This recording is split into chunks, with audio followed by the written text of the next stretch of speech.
Hey there, welcome to this episode of the Coffee Solo audio program for this January 17, 2026. It's Saturday evening, 6:06, 6:05 if we're being pedantic, 6:05 p.m. Pacific Standard Time here in Greater Vegas. That would make this episode 2026-01-1701. I actually was toying with recording late last night or maybe early this morning, maybe getting another episode out today. That is the entire plan with the naming scheme, the naming convention. So one of these days I'll do maybe shorter, but then multiple episodes within a day. I don't need to get everything out all in one fell swoop. So anyway, Coffee Solo. Hopefully, if you've not heard this program or if you're not familiar, the idea is to have a no schedule, whatever. Could be politics, could be less often. And I don't really like talking about politics. Seems pointless. Policy and government, maybe if that comes up, some weird things going on. But I don't want to talk about candidates for the next election or things like this. But this is generally just whatever. It will always be just me, solo. And it was initially published only on the Ko-fi.com. That's ko-fi.com. Only on that platform as part of outreach for, I signed up for this and Buy Me a Coffee back in March of 2022, I think it was, 2021, sorry. So I figured maybe I should use this more proactively. So here we are.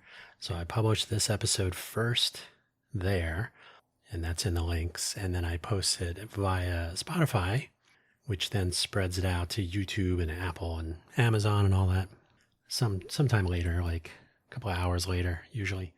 So there you go. If you're not familiar, now you are. Coffee Solo, the funny spelling. I usually pronounce it Ko-fi if I'm saying the URL, but for this audio program, it can be pronounced any old way. Coffee Solo. Hopefully, wherever you found this audio program, given the choices I just outlined, you're able to locate the episode description, which contains a summary, which I'll read to you. It's very short today.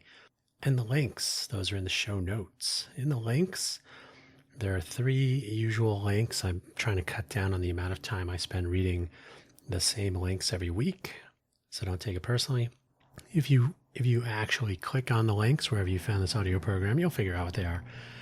If I add episode links, and that's rare, but I actually have one for today, I'll usually mention it and maybe give a reason why that link is apropos for the particular episode. And that's across all of my productions. I'm trying to cut out the repetition at the beginning of each episode. So I like to use episode instead of show because sometimes people conflate show with channel or with program, right? Are you watching that show, or who's in this show? Episode. I think the season episode labeling scheme is fairly common, so the word episode is appropriate. So there you go, episode. Anyway, all that said, the summary of today's episode, and I basically now I've settled on, I just summarize the first topic. In this case, I happen to have written out some notes. The first thing is just a bullet list, and then there's a couple that I wrote out a couple of things. But the main thing, the thing that's motivating me to get the microphone powered up is in the summary. So there will be other stuff.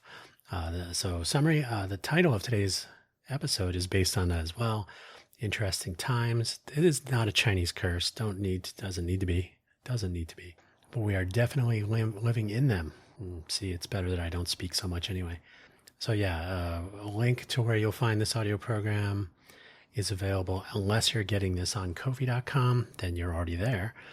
The Coffee Solo homepage, the danhugo.com website it does right now, but it will contain more of the Coffee Solo and Buy Me an Update audio program archives. It will be the primary point of publication. So there you go. The buymeacoffee.com/danhugo profile page has been around forever. It's my free-form link tree. And then the May You Live in Interesting Times expression, I have the Wikipedia link for that. That's an episode link for just this episode. Sort of the background on that link. They do not include the link to the appearance of that quote in the Disclosure movie where Donald Sutherland is playing the CEO of a a big multinational, possibly corrupt corporation. He is toasting a crowd for, I don't know if it was the promotion or a new business. I can't remember. I haven't watched the movie in a while, but I always like that scene. May you live in interesting times. He's toasting everyone. You can toast with an espresso if you like.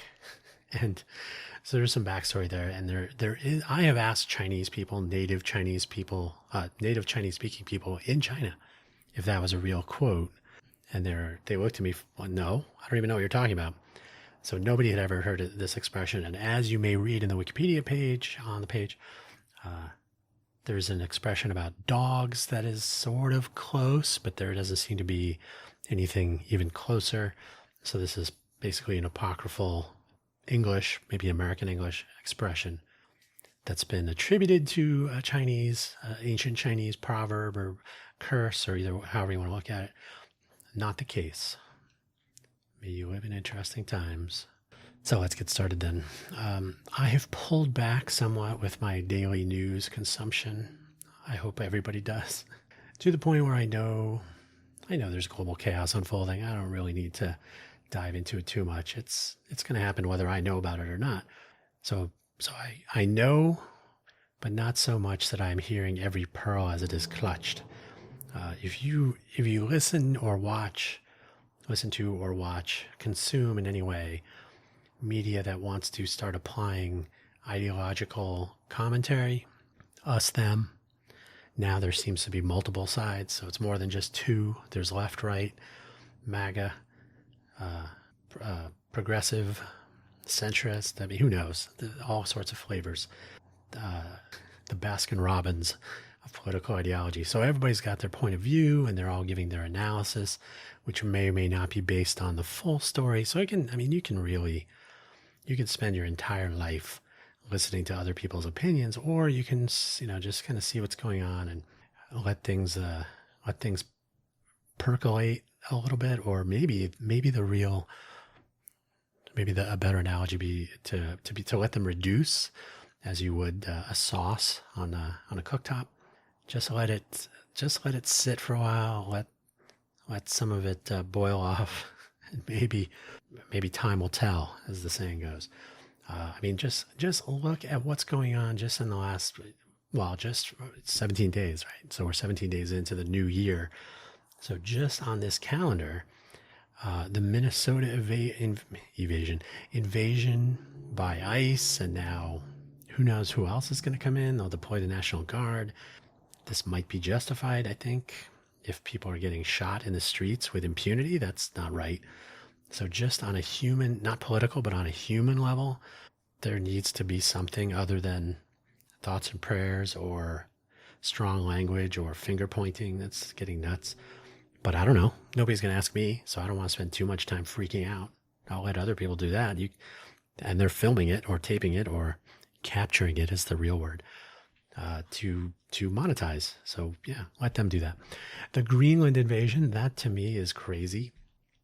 I've actually heard John Bolton.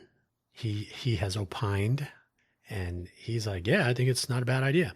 So that I will take as like one extreme view, because I think he's not an idiot. He has his ideology. He is a hawk, right? Anyway, I don't know the guy, but his opinion makes sense given who he is. But I also think he is credibly who he is. I'm not saying I agree with him, but I am saying that he's not just pulling it out of his butt for whatever. That is what he thinks as part of his strategy. And he's also not a, what's his name? Stephen, I'm totally spacing on his name. Stephen Miller. Thank you. So he's not Stephen Miller. Stephen Miller thinks this similarly, similar ideas, much more racist, much more extreme, much more violent. I don't know if Bolton is a racist or a white nationalist or a white supremacist. He hasn't really struck me as that. He's just more of a neocon, maybe. I don't know. I don't want to spend too much time on that. The Iran regime change. Donald Trump has come out. I think he's the president or something, king, tyrant, whatever. has come out and I guess declared that he would like to see a regime change in Iran. I don't know which hemisphere he's focusing on with this new, like, we're going to take over our part of the planet thing. But I guess this is a discussion with Israel, maybe. I don't know. But Iran, since I have been around, since I've been aware, remember the Mickey Mouse posters with the finger when they took the hostages. They were not tourists. The hostages who were working in the embassy, the U.S. embassy in Iran. 444 days is the number that comes to mind that they were held hostage. President Jimmy Carter had a failed rescue attempt. That was famously kind of the end of his potential run. There was the October surprise concept that the Reagan administration rolled out so that, they would, we're going to release the hostages when His Royal Highness Ronald Reagan is inaugurated. So interesting times ever since that was 1980, if I'm remembering correctly, 81, 80. I didn't recall through research that specific thing, but so Iran has been a problem since I've been 10 years old or so, probably younger. I mean, the Shah, but everything that was going on around that time. So, yeah. Venezuela, of course. That is just weird and an interesting way to start off the year. And I gotta say, I posted on one of my Mastodon accounts that expert level stupid has been achieved with the completely invalid award of the Nobel Peace Prize, the transfer of ownership from Machado to Trump, and his goofy smile. Yipes is all I can say about that. It's ridiculous. Not to mention the other parts of Central and South America and what's unfolding there. I mean, there may be a big South American military coalition forming around what's going on in Venezuela, threats against Colombia. Maybe Brazil might want to get involved at this point. Panama could chime in a little bit, like, hey, you know what? That guy has been a headache since he got into office. So I don't know what's going on there, but it will be interesting and yet troubling to watch our South American imperialist efforts unfold, not to mention Cuba, of course. And I just read an article today I don't know much about, I just read the article. Apparently the carrier USS Gerald R. Ford, it is R, right? The Gerald Ford carrier has, from the moment it launched, has had a plumbing issue that was identified early, and it costs millions of dollars to maintain. I think it was either 4,200 or say it's 4,000, more than 4,000 sailors are on board. Apparently, it likens it to a dormitory, a college dorm on the water. Apparently, the plumbing system, they occasionally will have to get T-shirts or ridiculous items that people flush down the toilet. The plumbing system, but the toilet barely accommodates the normal, put that in air quotes, feel like the normal use of a plumbing system. So people that don't know any better apparently are attempting to flush things that you don't put down a toilet. That's, I don't even know where to begin. Like, don't flush clothing down a toilet. Don't flush, whatever it is. They had a couple of items. But apparently commercial toilet paper also doesn't work. So you got to use some sort of, sandpaper, single ply, whatever it is. So apparently that has just been arguably the electric catapult versus steam is also a winner. So maybe it's a competition between the two plumbing systems. Don't know.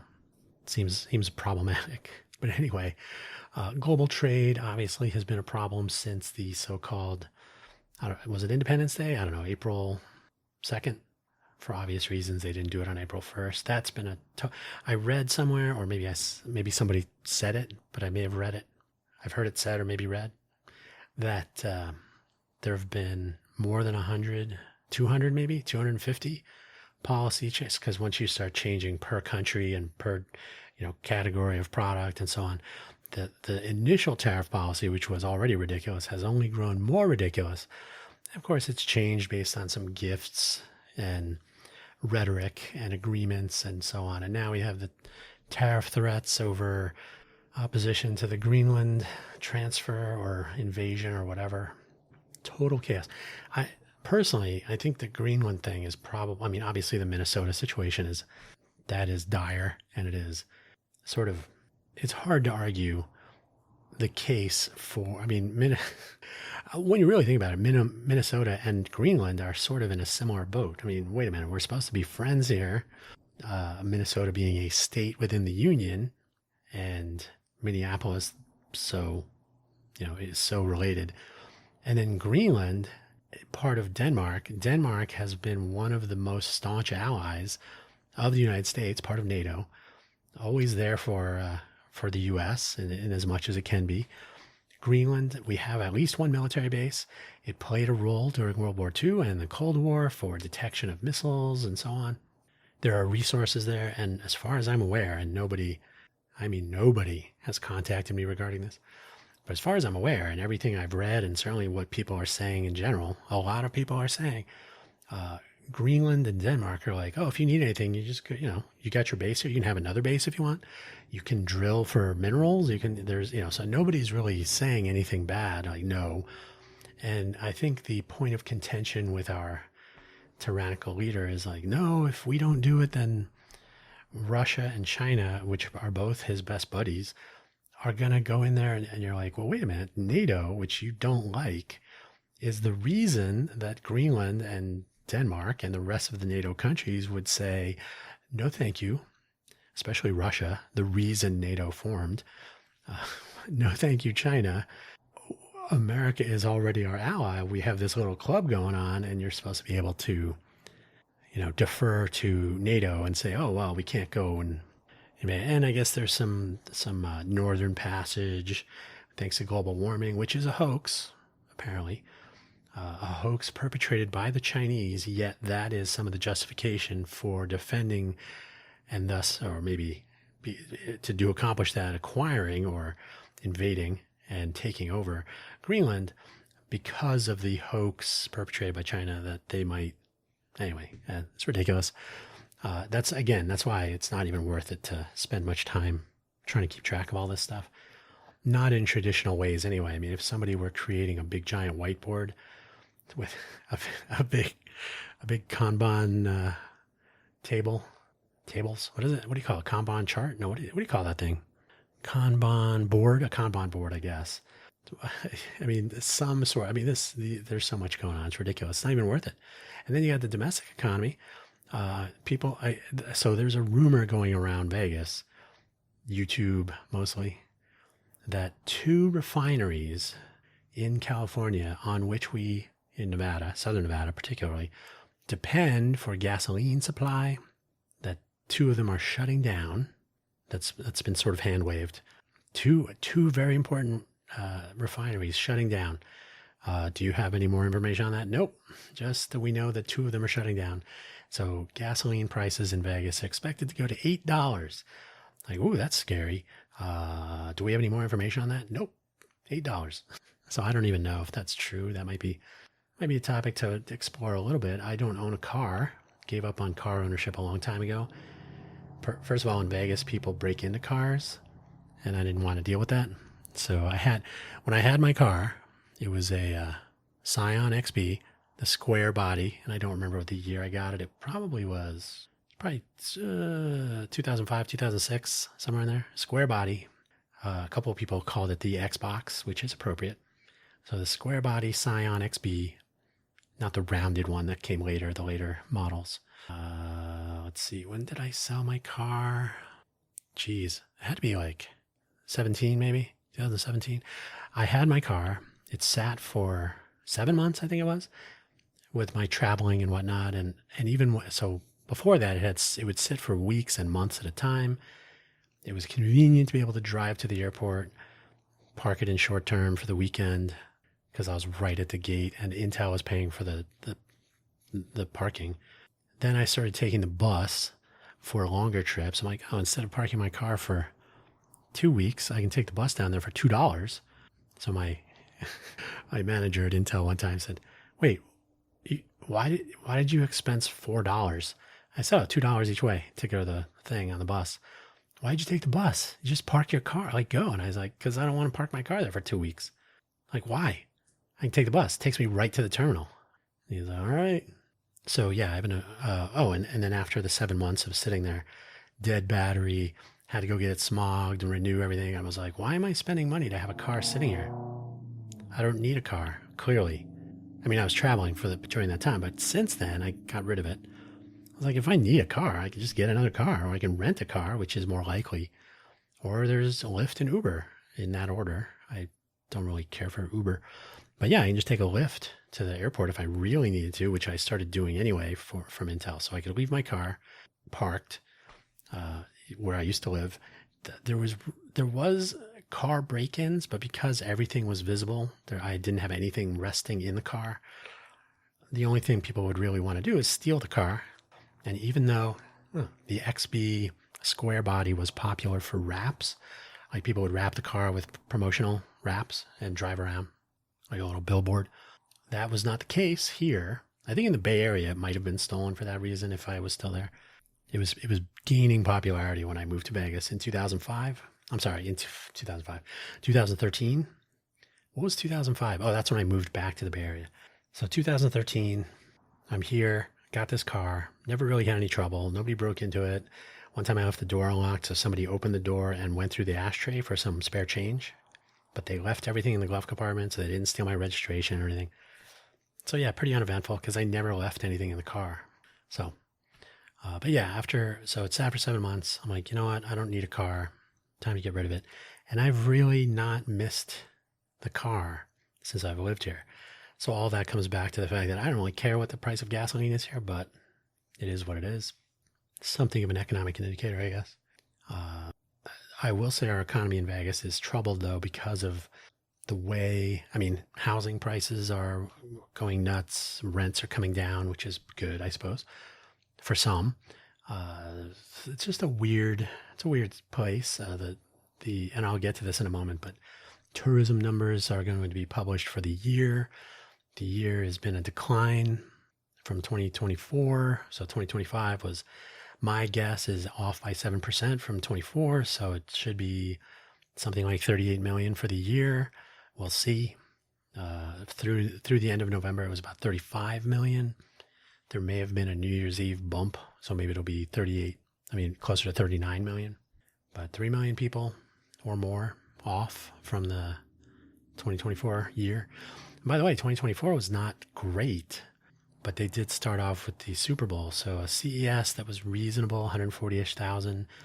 Super Bowl, they had good engagement with the football, hockey, the Sphere. The Sphere has been kind of hit or miss, but it's kind of getting some traction. But generally speaking, 2024 is pretty good. Kind of a comeback, a good direction from post-pandemic Vegas. And all this available on lvcva.com. I talk about this stuff in my Cafe Genius Impresarios program. But the bottom line is, like, no eggs are grown in Vegas or laid, I guess. So we don't have egg farming as a big thing here in Southern Nevada even. So we usually have in the top 3 egg prices in the country because we just don't have local sourcing. So there's a bunch of stuff about the economy in Southern Nevada that's very tricky. I call it an extraction economy. I'm not the only one that thinks that. So extraction economy, going to be troublesome. Fuel prices may rise, who knows? So I'm sort of what I'm pondering for all this crazy news, which is why I try not to think about it too much. So I think some people might say we're on the Titanic and we haven't really felt the impact of the collision. Like if you were up front in the bow area, you might say, hey, we're going to hit that. And you would know. But if you're way back in the stern, or you're down in steerage, or you're listening to some violin playing on the deck, those are nice chairs. Should we move them around a little bit? You may not have noticed, the ship probably didn't lurch. It certainly didn't start to sink immediately. So you may be thinking, oh, what's the problem? But if you watch YouTube videos or TikTok videos, or you participate in the chaotic discussion, the highly ideological and sometimes highly speculative. Like, I don't know if they really know what they're talking about a lot of the time, but they're guessing. You may think we're sinking. If you're way back in the back, you may be thinking, what? I haven't heard of half of this stuff. I don't even know what's going on in Minneapolis. So, the people at the bow would be saying, we're going to die. And people in the back are like, what are you talking about? Others might say that we can take these punches and we will eventually emerge as a stronger country. And if you listen to Heather Cox Richardson, I find her to be very interesting and very credible. She's kind of telling it like it is. I think she's sort of on the conservative side, but that doesn't really come through. She's really talking more about the historical ramifications through history, comparing current to past, and all. Very interesting conversation. She is hopeful, although she's very clear that she is hopeful and not suggesting this is a done deal, that we can learn from this, and that and as a programmer, I'll say I think yes, this what's the term? It's not destructive, although that is also the case. But when you test something to failure, right? So if we've been with, and the comment has been made many times that a lot of the way our government was functioning was left to norms. People were just kind of on the same page, like, yeah, of course I'm not going to take gifts from foreign countries and make political decisions based on those. And somebody might say, well, there is the emoluments clause. I'm like, yeah, but who's really going to enforce that? And then there's the Jacksonian quote, which I'm totally spacing on right now, but it's the Supreme Court. Let me look this up. Who is going to enforce the decision is the gist of it. Is it Worcester versus Georgia? Oh, okay. Yeah. So Worcester versus Georgia went against Andrew Jackson, president. And his quote was, John Marshall, the Chief Justice at the time, has made his decision. Now let him enforce it. So we're kind of in that boat right now. And of course, there is a Supreme Court now that is ideologically aligned a little bit more than people may have hoped with the current administration. So that's not been such an issue, but there have been things. So the tariff one, and the tariff decision is the one everybody's waiting for now. And that will be the litmus test of sorts. Like, oh, if they rule the tariffs are illegal, that is going to be a major, major, major hassle. So we'll see. We'll see how that one goes. I mean, yeah, who knows? So I'm personally, a couple of years ago, like probably during the first Trump administration, I would have said, yeah, come on, we've been around for 240 years. If we can't tolerate, a couple of the dopier things he was doing, then how can we argue that we have a solid foundation for our country? And then other people are like, yeah, but it could go the other way, and it mostly didn't. But I think the problem is, if we use a programmer analogy, I think the problem is that everybody went, oh, okay, so those bugs, they're just features, and we don't need to really address those. So we went on our merry way, and here we are. So yeah, I don't know where I am now. So yeah, 10 years ago, 8 years ago, I would have said, oh, hopefully this will make us stronger. What doesn't kill us, right? Nietzsche, what doesn't kill us makes us stronger. But now, I don't know. I really don't know. Excuse me. It's a little burp. If you didn't hear it, that's good. I have several small projects, changing topics right now. I have several small projects that I will need to focus much more on, more space on. I have to focus much on which I must focus more than I have been lately. I have to admit, I'm a little bit overwhelmed with task switching.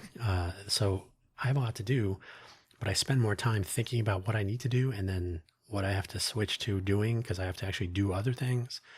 And it's a real thing. This is a real thing that I would have made fun of a long time ago. Nowadays, I don't know if this is still the term people use, but cognitive load. It's the justification for having 2 computer monitors. I don't know if you heard the emergency vehicles, production by a street. But yeah, I used to, what do you need 2 monitors for? Oh, because I don't want to have to, I want to have everything visible all the time. There are some people where that is a thing. I like to have virtual monitors, virtual desktops, I should say. So I have one reason, I think I have, is it 27? I think I have a 27-inch monitor, something like that. I'm looking at it, so I think it's 27. I don't know if that's the actual diagonal size. Hopefully it's in the EDID, and I'll look it up. And I will say, oh, it doesn't have the size. I thought it had the product identification string. Huh. It's 2560 by 1440. I actually, yeah, I like this width. I would like a little bit taller. I think 1440 is a little bit on the small side, but 1920 by 1200 is a little bit small. So 1440 is better, and certainly 2560 width is fine. But I think it's 27. It's a nice monitor. I've had it for a long time. Anyway, I'm good with one. I have virtual desktops. That way I'm not like, I'm not surrounding myself with with windows and stuff. I have to actually conscientious. So for me, that works. But I will say the task switching, I used to call it thrashing on interrupts. Like if you just get started doing something and you get switched over to something else, I will say, and this is a fact, your short-term memory, people think of it as like, oh, what did you do today? But the real short-term memory is like 30 seconds. Like if this happens, if you think about it, this does happen. It happens to you. It doesn't matter how old you are. It's just the way it works. Your short-term memory is essentially, now, I'm not addressing like different diseases or maladies that lead to memories not forming for long-term. That's a different thing. But if you have a notion like, oh, I got to go get my glasses, or I got to go check if we have milk in the fridge, but you get interrupted, you may or may not recall that I wanted to go check the milk in the glasses. So that might escape your memory. And then you're outside and you're like, ugh, I forgot my glasses. This becomes evident if you ever are doing something creative, like trying to write down your comedy bits, if you're going to do some comedy or a performance of some sort. So if you're creating, and this happens all the time, you're walking along, you're sitting in a coffee, whatever you're doing, and you see something and you compose a little observational humor in your mind, and then you don't have something to write it on, and you're like, oh, I'll remember it, and you will not. 100%, you will not. And if you ask someone who writes their own comedian content, right, they're going to tell you exactly the same thing. They will agree immediately as you're saying it. Oh yeah, you got to have a notebook. You got to have something handy. You got to speak into your phone, record an audio note, something. You got to write that down because you will not remember it, no matter how funny it is.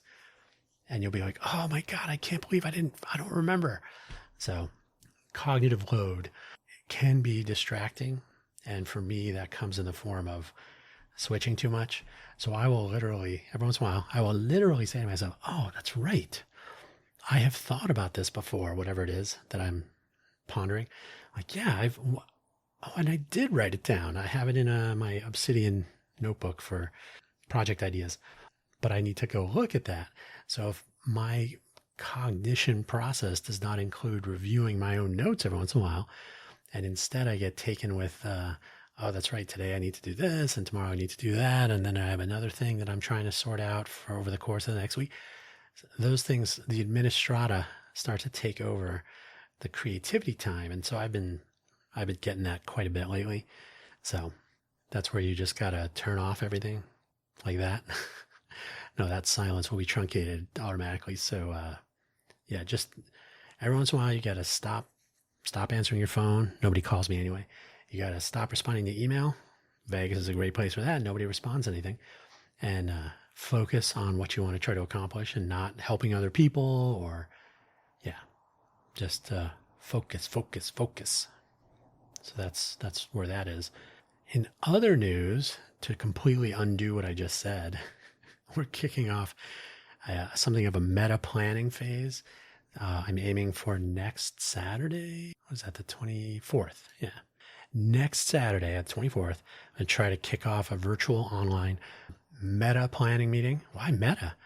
Because we'll try to plan the event that we are calling the Smarter Smart City Hackathon for Greater Vegas, Southern Nevada. Trying to roll that out. It will last all year, maybe longer. So we need to plan out what we need to accomplish before to prepare for this, and whatever infrastructure and any sponsors and whatnot.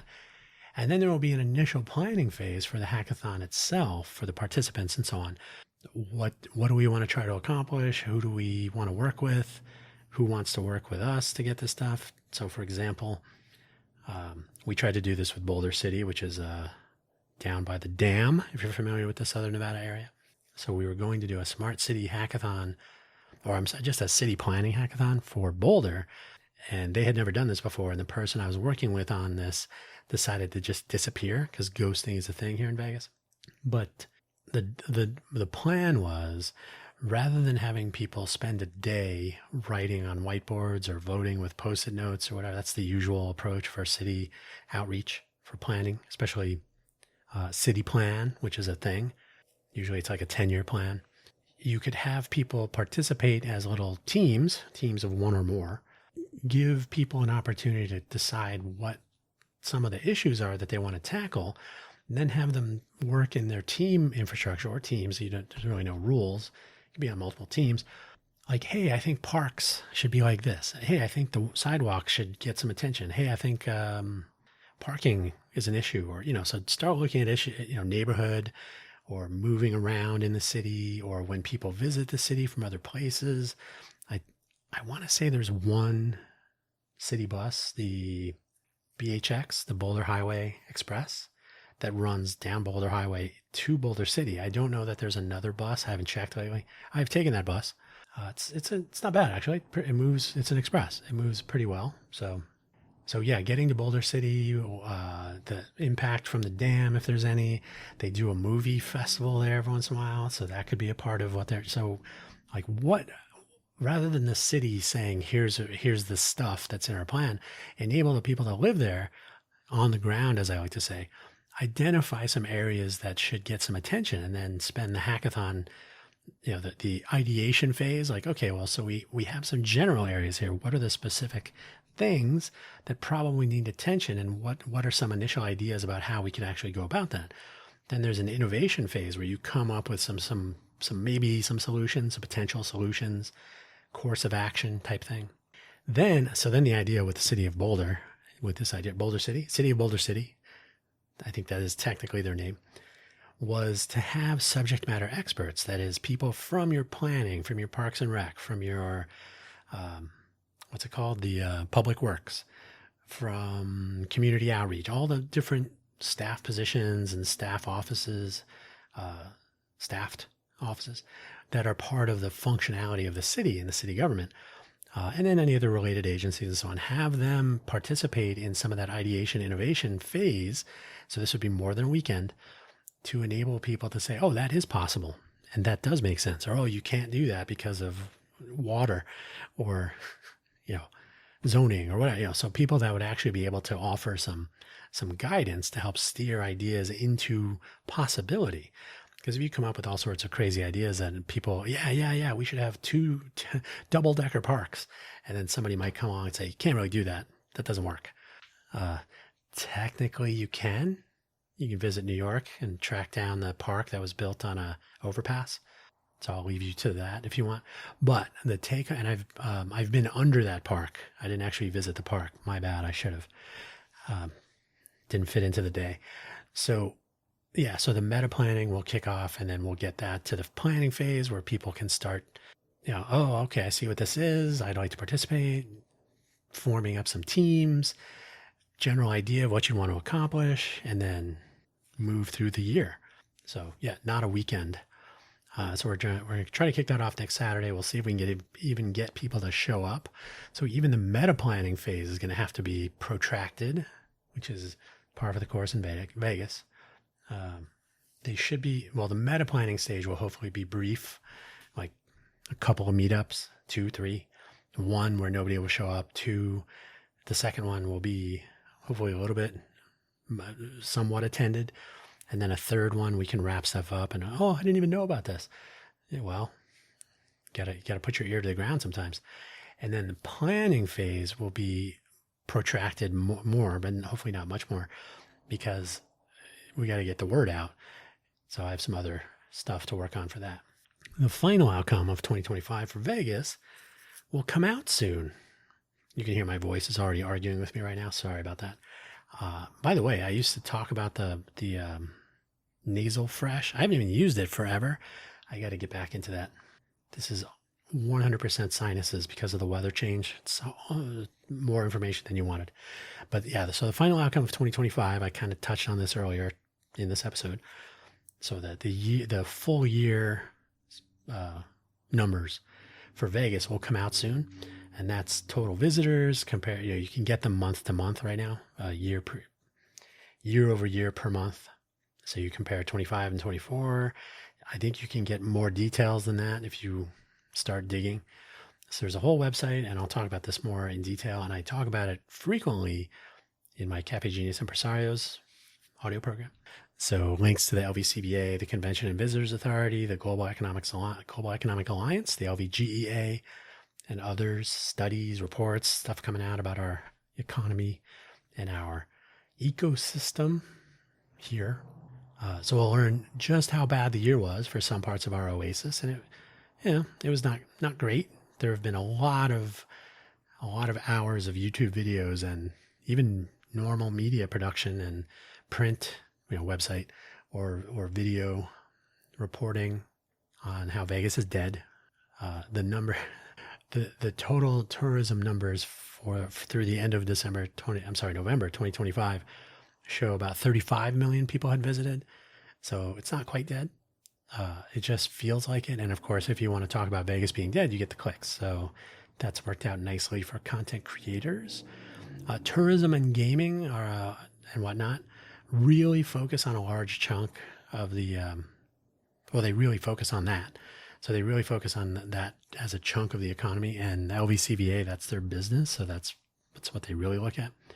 But really mostly that chunk. So they really don't go on to second order effects like, if there's fewer tourists, then the people that are tourists, if you like, there are fewer dollars flowing into the pockets of people in the service industry, the people that make the fun economy, which is a trademark held by the UNLV Office of Economic Development, granted in February of 2025. The people that make the fun economy go. So service industry, hospitality, people working on shows and performances and residences and arguably Lyft drivers and everybody, right? People that make that happen. And I can't remember what the number is, but there's a tremendous number of people that work on the Strip, just the Strip. And then the fun economy extends beyond the Strip. So that's what LVCVA does. So they look at that exclusively, but what is happening as a result of these numbers declining? So fewer money into the pockets of the people that are directly impacted, which means they're not going and shopping local. They're not hanging out as much at the local spots. They're not spending money. They're not tipping as well. Tipping becomes a big headache because too much of people's income, even though Nevada is a minimum wage state, so they're not paid a reduced minimum wage for a tipping job role, right? So everybody's paid a minimum wage, same minimum wage, and then you get your tips. So people have come to expect tips, which is unfortunate. I'm not a fan of that part of the economy. I think a reckoning needs to happen with how we, you should pay your employees what they're worth. It shouldn't be left to the customers. It's my opinion. But I'm also a big tipper if I go out. I don't skimp on tipping because I appreciate the thing, but I also think it's a bad thing. So it is what it is. But there's so everybody looks at the total visitors, then you can drill down into room occupancy rates, total traffic through the airport, gaming revenue in different parts of the city, convention attendance versus normal. The fun economy seems like it should break down those tourist numbers more into the fun economy elements. So who came here to gamble, who came here for entertainment, who came here for a convention, who came here for professional sports, who was here for Formula One, for example. They make a big thing out of that. It's not necessarily coming through for everybody. So a total picture of how Southern Nevada is actually doing. We are number 2 in unemployment. Somewhere in California is number 1. I cannot remember the city off the top of my head, but yeah, so Las Vegas is number 2. Now, what I don't know is if number 2 Las Vegas is Southern Nevada, Las Vegas, Greater Vegas, which includes some unincorporated Clark County, or if they're looking at, Clark County, 2.4 million people, city of Las Vegas, 577, say, call it 580,000, maybe under 600,000 people. So that's 2 different sizes of populations. Yeah. So I don't know I don't know exactly what the granularity of that number is, but Las Vegas, number 2. Yay. I think it's I don't think they say Nevada. I think they actually do regional. And there is a regional statistical reporting scheme that federal government offices use to analyze and report on these things. So it's probably more that. Whatever the case, the larger economy hinges itself on tourism and gaming and the fun economy, trademark, but it does not, I don't think they share enough information with the casual person on just exactly what sort of impact that has overall. And so we instead see how restaurants that have been around for 30 years are closing because they don't have any customers, possibly because your customers aren't getting paid as much because okay. So it's a little bit more complicated than the Strip looks dead, which is how YouTubers have been filling their time over the past couple of months. So yeah, all that. So how many people? So everybody looks at those numbers. And so they're already reporting, 2025 is down to 35 million visitors. This is numbers through the end of November, by the way, right? So they're saying the year, but they're not reporting on the 12th month, December, which has a New Year's Eve bump, of course, and it has a whole nother probably 3 million people. So 38 is my guess, like I said. But those are the things people talk about. So those are now the goal. Instead of being measurements, they're the goal. We got to have more people. LVCVA had their discount weekend or whatever it was. Book travel and you'll get a hotel. If you're planning to come to Vegas, you'll get a room rate or you'll get promotional whatever, or you'll get free parking. Yay. We're playing Monopoly now. Free parking or resort fees will be forgiven very briefly.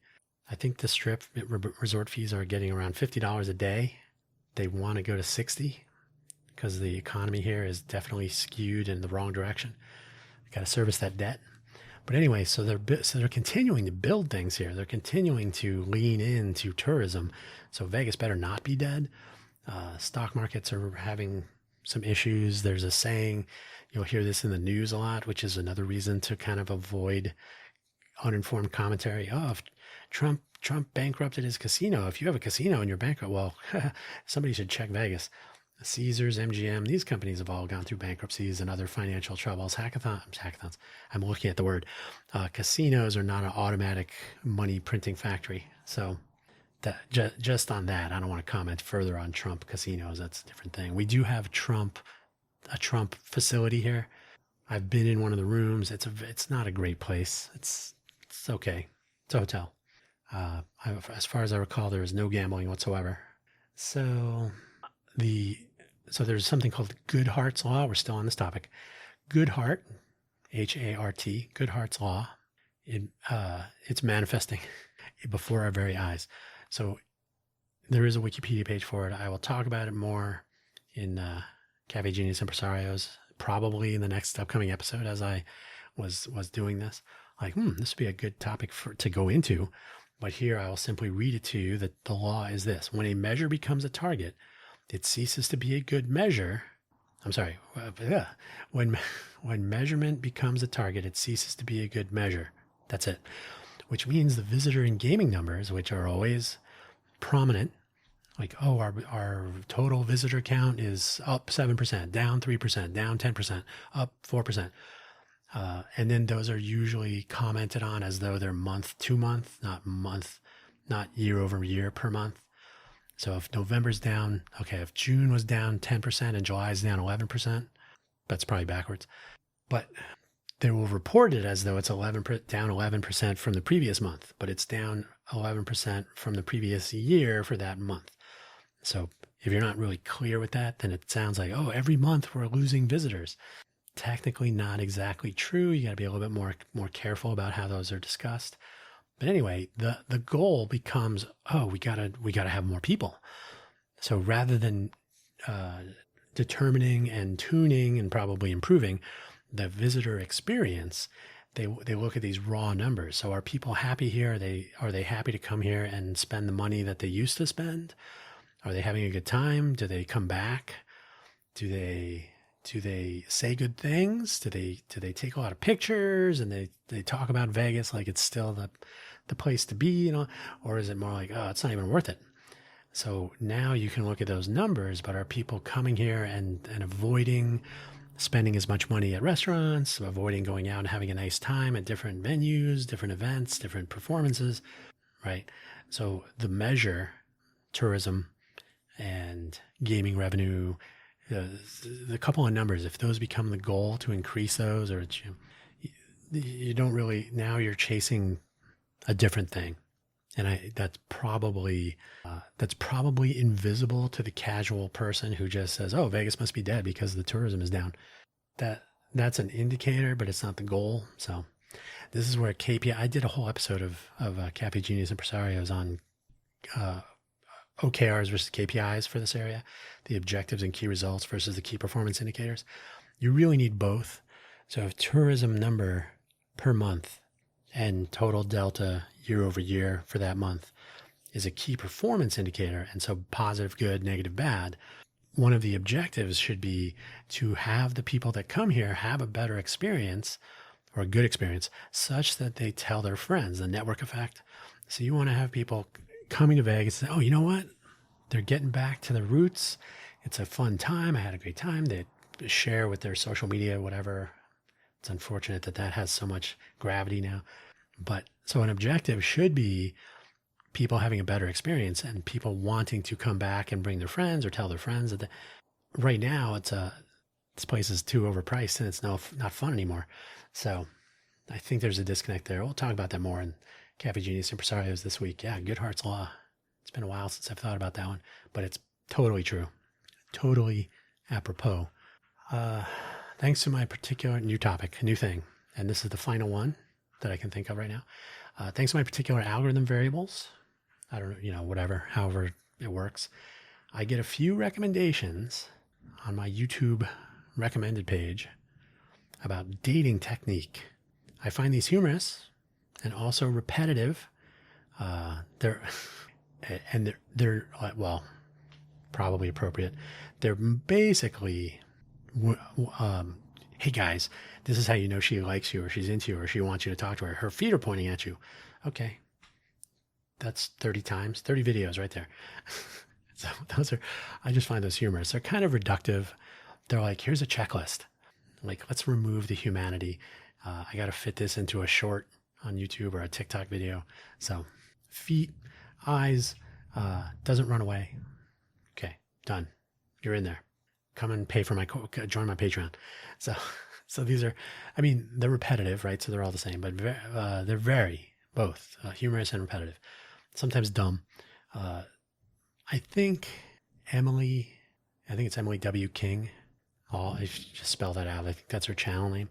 She's probably the most interesting. She seems the most sort of interested, but doesn't come across as trying to sell you stuff. She might, I don't know, but I think she has a Patreon.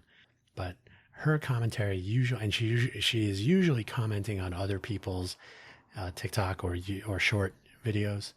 So she seems more down to earth, though. I think she just got married. That's how much time I've spent. That's all I know. But her content seems like more relatable, a little bit more human.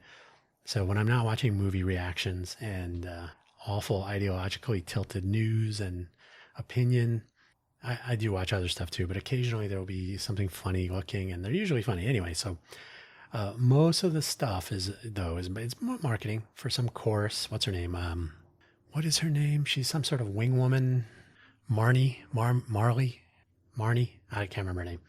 But there are several of these. Pay me and I'll tell you how to do this or that. Okay, great. But I will ask this, because some of the stuff that Emily King says, I think sort of aligns with this. And if you really listen to these checklists that everybody offers you, don't be creepy. Okay. But don't not be creepy. Don't ignore people, but also don't not ignore them too much. Basically, I think the method described, I think if you distill everything down, it's essentially, and I think it doesn't even apply just to romantic pursuits, but anytime you have an initial, I think this works for an initial engagement with anybody, for business or most other things. So it could be romantic, could be business, could be any time where you're in a place mingling with people you don't know. I think if you've ever seen the movie The Tao of Steve, Tao. Some people pronounce it Tao, but it's the Tao of Steve. Donald Logue, good performance, entertaining premise. The first half of the movie is good. The second half to me is a little bit boring. But the first half of the movie, they basically show and tell what is the Tao of Steve. I don't want to spoil it, so I'm going to give you a second. This is the end of the show, essentially. So I'll thank you for watching or listening. If you watch on YouTube, you're still listening. But it's there for the transcript. Okay, spoilers. So the Tao of Steve, Donald Logue, and I can't remember his character name. They have a young friend who's interested in somebody, and they say, "Oh, you can't be a Stu, you got to be a Steve." Like, what does that mean? Oh, the Tao of Steve. And it's simplified to be excellent. No, be desireless, be excellent, and be gone. So, that's very simple. So if you think about this, divorce the romantic notion. Just you're at a meetup, maybe it's a networking event or something. And I've talked about this in Vegas. There, a lot of meetups suffer from the first thing. Be desireless. Don't go in there like, hey, I'm looking for clients just go in and be yourself. Don't go in there looking like you are hungry for something. I think the Donald Logue character says it. He says women, but it's anybody. They can smell an agenda, like it's poop on a shoe. I've made that youth friendly. I don't know, keeping the language cleaner. So an agenda is something people can spot right away. I know I'm less interested if somebody's like trying to sell me something right away, and I think most people are like that. So be desireless. Don't go in there like you're looking for something, like you're looking to close a deal or pick up new clients. Just go like you're going there to meet people and have a nice time. Be excellent. That means do something where people go, oh, that was cool. Oh, that was interesting. Oh, wow, that person's really got an interesting story to tell. Or, oh, that was nice that they bought a round of drinks for everybody. Or, oh, that was cool that they made that suggestion for the appetizer. Or, oh, yeah, okay, you've been here. Okay, very nice. Not overwhelming, not too braggadocious. Just be excellent. Be something where people go, oh, that was cool. Thanks. Appreciate that. Blah, blah, blah. And then be gone, which means Irish goodbye. Don't overstay your welcome. Don't make a big thing about leaving, but just leave, be gone. And as I believe they correctly point out in the Tao of Steve rundown, we pursue that which retreats from us. So any engagement, you met new people. Hey, whatever happened? Where did that? Who is the guy who bought the round, or who's that woman who was an expert in that thing? And then now where did she go? So people, if you've done the first two, the third one is pretty easily, because when you're gone, people are curious about you. They'll look you up on LinkedIn or wherever, and I want to continue the conversation. Hey, that was really interesting. That kind of thing. It was intended for dating in the movie, but I think it applies to just about anything. If you couple that with the CIA 2 questions and a comment approach to actual engagement, that's the part of be excellent. And not like, don't use these for bad, but if you want to engage with people and you want to meet interesting people and so on, you should be interesting, be excellent. So the 2 questions is you ask a question, then you have a follow-up of something. Oh, interesting. So how does that work? Or what did you do when that happened? And then when I went there, that was my experience. Or, I've thought about doing this. So you have a response so you're asking about the other person, and our favorite thing to hear is our own name. And our favorite thing to talk about is ourselves. So you're asking 2 questions that indicate or that express an interest, and it could be real, right? This is not about this is not about recruiting assets for the CIA, but actually meeting and having meaningful conversations with people. You avoid all that person did was talk about themselves. So you're inviting someone to talk about themselves, and you can learn about them. You can be genuine and sincere about this. You learn about them in a way that is comfortable and excellent. But you still participate. You're not interviewing them. You participate in the conversation with your real feedback or your real response. So if you're not trying to recruit assets to be part of your secret plan, but more generally meeting people, I think the Tao Steve approach and the 2 questions and feedback and a comment or whatever the name of it is, I think these are probably the things. All these other, did she look at you twice? Did she point her feet at you? Did she touch your arm?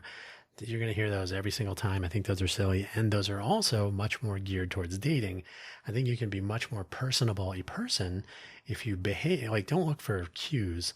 Cues are interesting, but if you let them drive you, then you get into Goodhart's law, right? I want to get her to point her feet at me.